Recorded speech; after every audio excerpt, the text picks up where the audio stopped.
Here's how you make tea in Wanderstop. First, let's go get some tea leaves. Actually, in the event that our tools got put back on the shelf for narrative reasons, we'll need to pick up that basket first. Okay, now we can actually go get those tea leaves.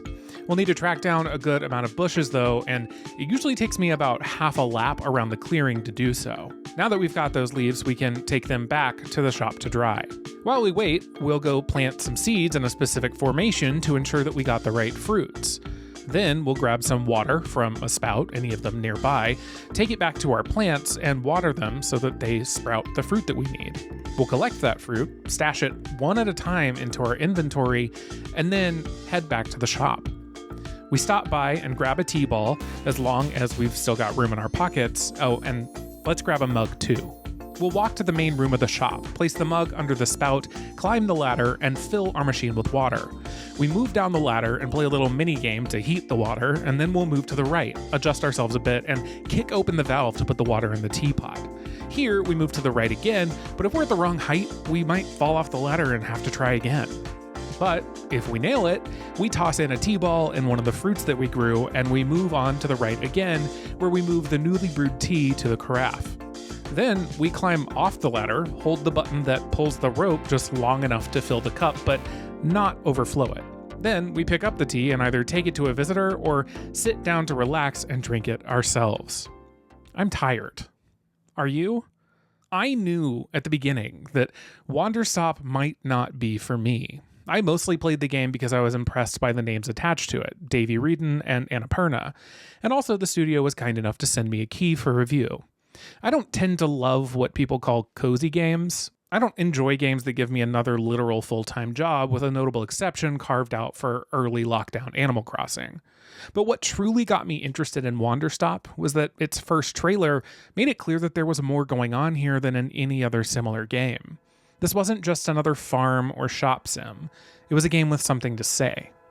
And while the game certainly does say something interesting, especially if you're as burned out on work as I am, mechanically it has the same problems as any other one of these games. I can't shake that all of this just feels like a chore. Wanderstop does not spring its message on you with an edgy twist in an otherwise run-of-the-mill cozy game. No, it leads with Alta, arguably the best warrior in this world, literally running herself into the ground, going so hard and ignoring her body so much that she literally cannot lift her sword. When she meets Boro, the person who seemingly runs this tea shop called Wanderstop, she runs into the forest, collapses again, and has to be carried back to the clearing. Davey Wreden said that he made Wanderstop because he thought that after being burnt out after years of working on games like The Stanley Parable and The Beginner's Guide, that making a cozy game might be calming. But when he started work on the game that became Wanderstop, it was just as taxing, because he'd never made a game like that. He says that as a way to deal with these feelings, he wrote his own burnout and stress into the game, including into the game's lead character, Alta. And I feel that. The parts of Wanderstop that really work for me are the parts that acknowledge that we aren't meant to work ourselves to death. That's extremely resonant to me, even if I don't live in the world Alta does, where I can just quit my job for several months to serve tea. Where it fails is in making self-care into a job. If I'm meant to be relaxing and not productive, why am I worrying about customers at all? Why must I manually run back and forth with limited inventory in a medium where those limitations are intentionally coded in? There's this scene at the beginning of last year's Indika, where a nun makes you fill a barrel with water from a nearby well. It requires you to walk back and forth to that well several times very slowly, carrying large buckets of water back and forth to the barrel. Each time, you must manually lower the bucket into the well, raise it back up, and carry it back. It's a scene meant to nod to the drudgery and meaninglessness of the life that Indika's been forced into. It's annoying, but narratively effective, and it says a lot that Wanderstop reminds me of this scene. I understand that there's something to be said about ritual and difficult things being relaxing.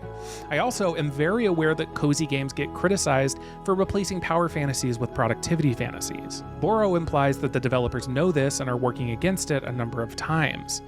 But if we're trying to upset that stereotype, if that's what we're going for here, I have a question. Why is Wanderstop about a tea shop at all? Alta, as far as I can tell, has no interest in tea.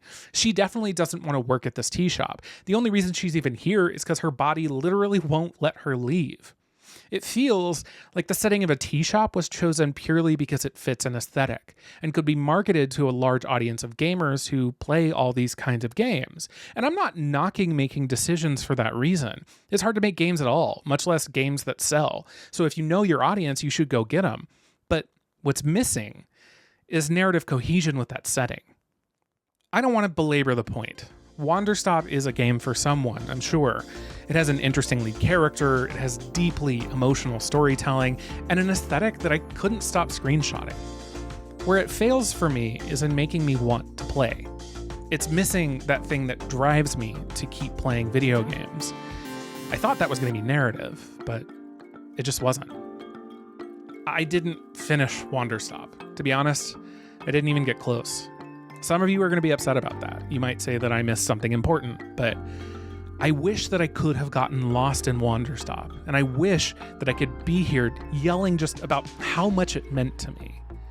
It just didn't earn my time. If you want to try it for yourself, though, Wanderstop is available March 11th on Steam, PS5, and Xbox Series X and S.